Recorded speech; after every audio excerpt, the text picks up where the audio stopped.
Right before all this, I accepted, I'm just gonna kind of have a dad bod for the rest of my life. If you would have told me a year ago, like, dude, within 1 year, you're gonna be in the best shape of your life, I would have been like, I don't know if I'm gonna really want that. You've put on some significant muscle, dude. It's impressive. But now we're gonna take that one last stretch of this and melt as much fat off of you as we can. The mind games are really probably the toughest part. A lot of self-doubt in where I'm at. It's really, at this point, I'm embracing just every day I wake up is a percentage closer to my goal.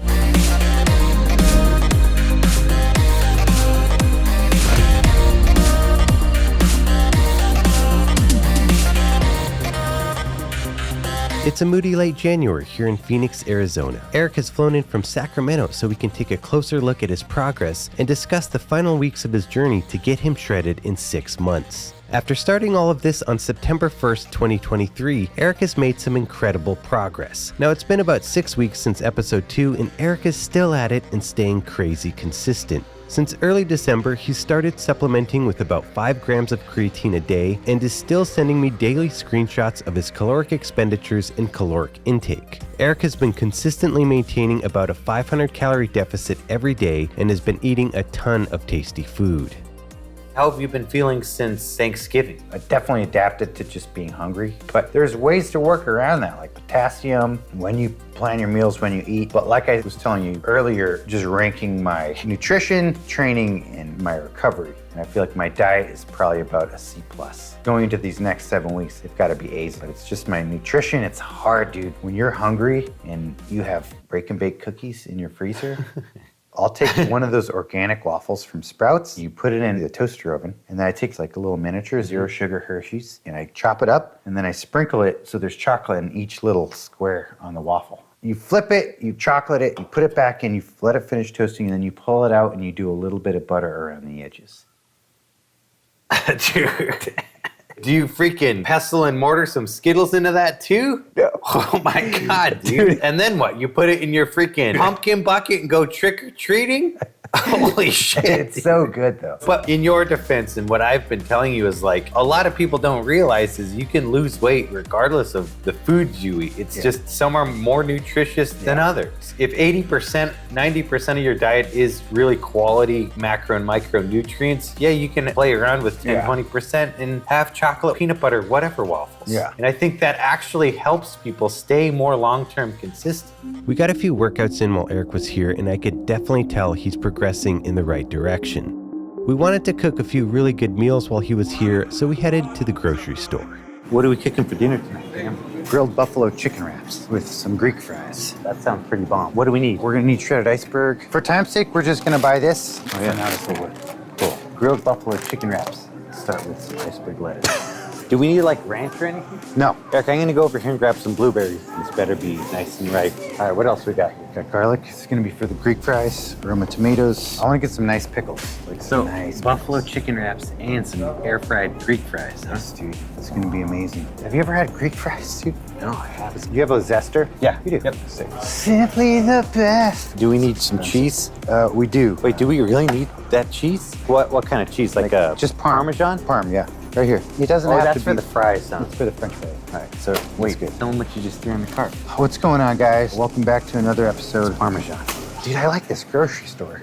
We're both trying to get in the shot, dude. I don't know if they realize this cart is really small. This is a cart for Santa Claus's elves. It's kind of an elderly walker, is what it is. Some good pickles, dude. Some good pickles. This is You're cool. putting together a feast. Wing sauce. If you guys didn't know, Eric is much better at cooking than I am. He has these meals in his head and you can just whip them up. Thank you. Let me show you the tortillas that you have to have.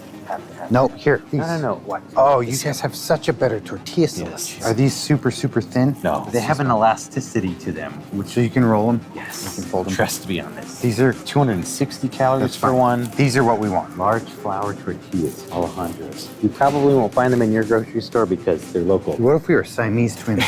Who we watch? Put your arm around me. There you go. If we had to do it like this. Cake, protein. You need the protein. Oh, Gotta have dude. the protein. Smell that? Oh, dude.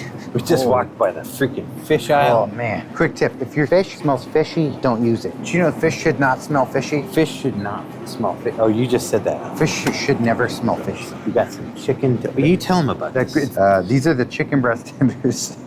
What else? Okay, we got everything for the wraps. I'm not putting any mayo, no fat. It doesn't need any mayo or nothing. We need to go to the frozen french fries. Wait. Granola. Hold on. Can we get a couple of these? Lunchable dirt cakes? Dude, you're the dirt cake. Simply the best.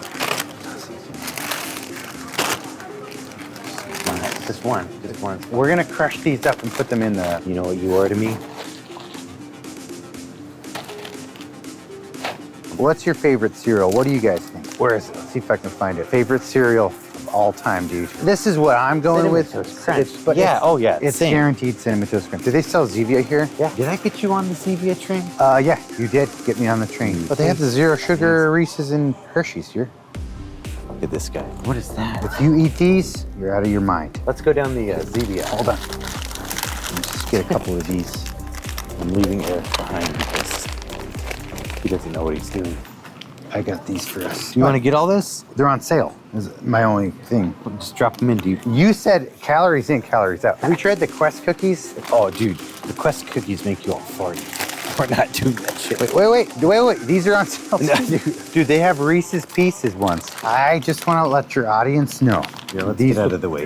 Dude, these will change your life. And I do a bite of chocolate, a bite of pretzel, and then I eat it all, and it creates this amalgamation in your mouth of pure fantasy. It is incredible. Wait. All right, what's next? Oh, frozen potato down this aisle. The key is you want the shoestring. Should we just get some Arby's curly fries? Normally, I would make my own French fries, but we're on a time budget today, so we're gonna use the shoestring. Dude, why can't we do these? What? No. Sweet potato fries? It's gonna the whole flavor up. Okay, what's next? We still got a workout to get in. Eric's just freaking shitting around. Dude, I'm not shitting around. You're the one trying to change what we've already decided. Oh, dude, wait, new flavors. Zero sugar Baja Blast. I'm gonna try this. Okay, so just the seasonings. Yeah, that's it. That's all we need, dude. I'm telling you, this meal is easy. Mind you, this is also kind of a hack around easy cheat meal. We're making it healthy. Normally, you could do it with like fried chicken tenders. We're obviously not frying it. We're gonna air fry the French fries instead of deep fry them. It'll be delicious, dude. It's gonna satiate you. It's gonna fill you full of all your nutrients. Dude, I have to pee so bad.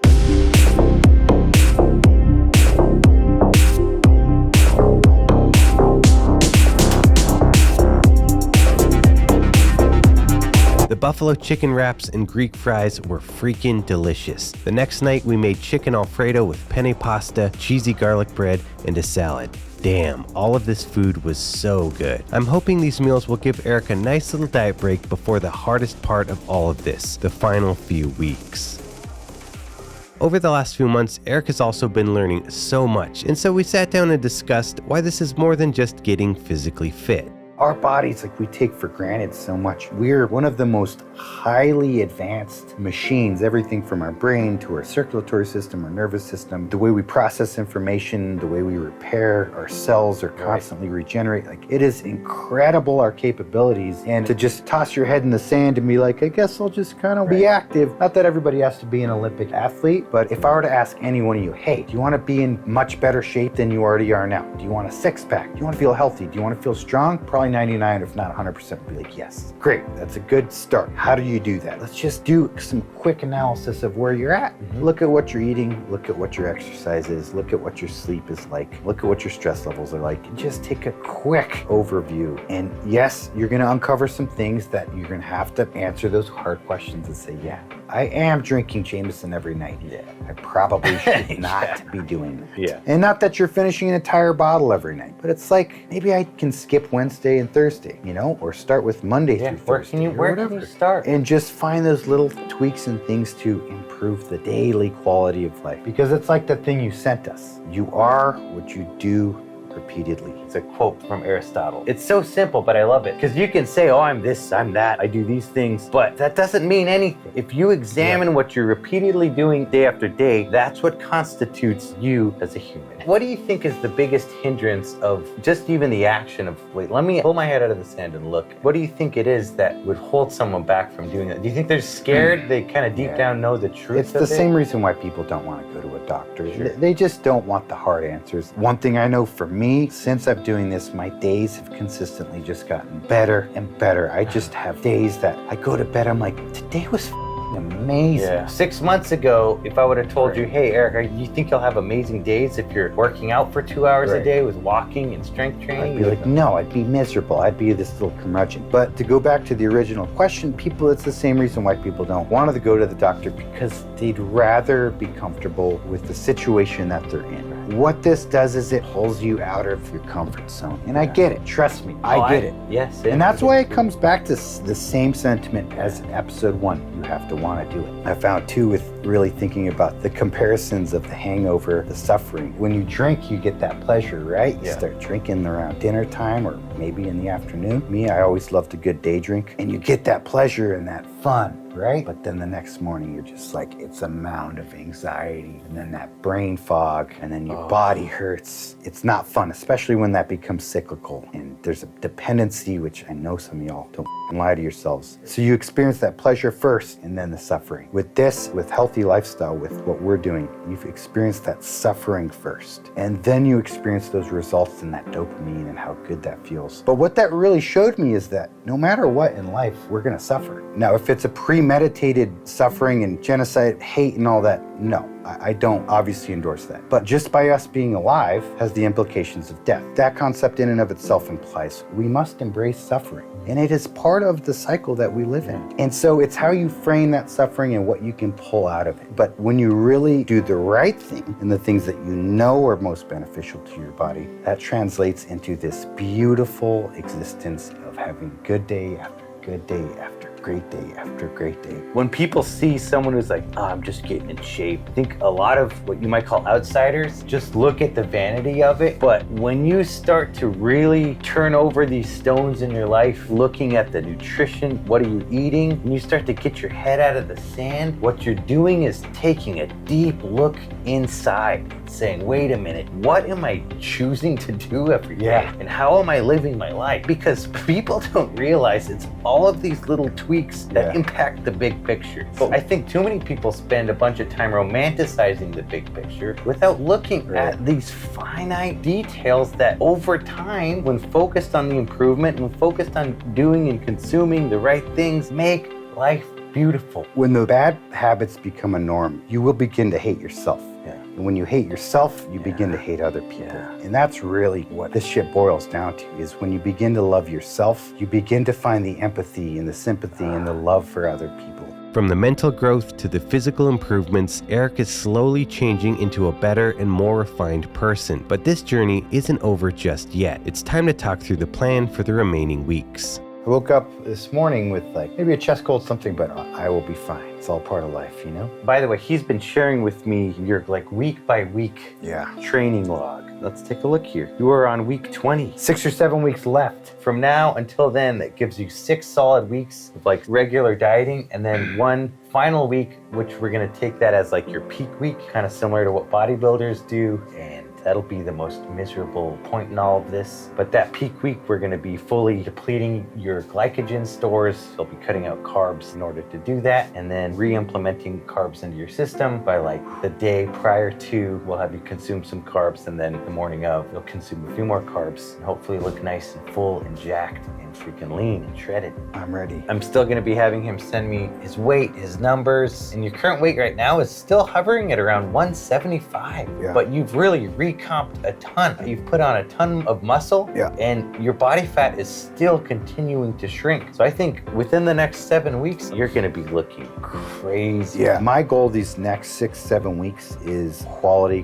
calories. And I'm willing to embrace whatever mental suffering that will come my way. Since like day one, I've seen it in your eyes, your determination. It's like you got blinders on, dude, and you see the goal. Eric woke up freaking sick today. He's on Tylenol and Dayquil. Shout out Dave. He's not giving himself enough credit right now. He's powering through this.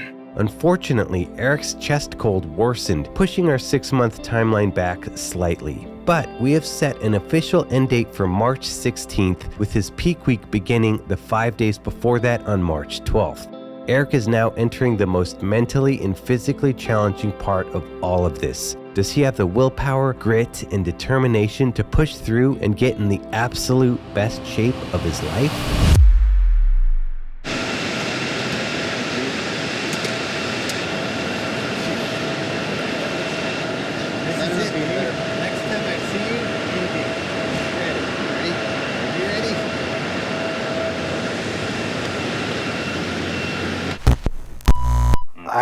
Sure.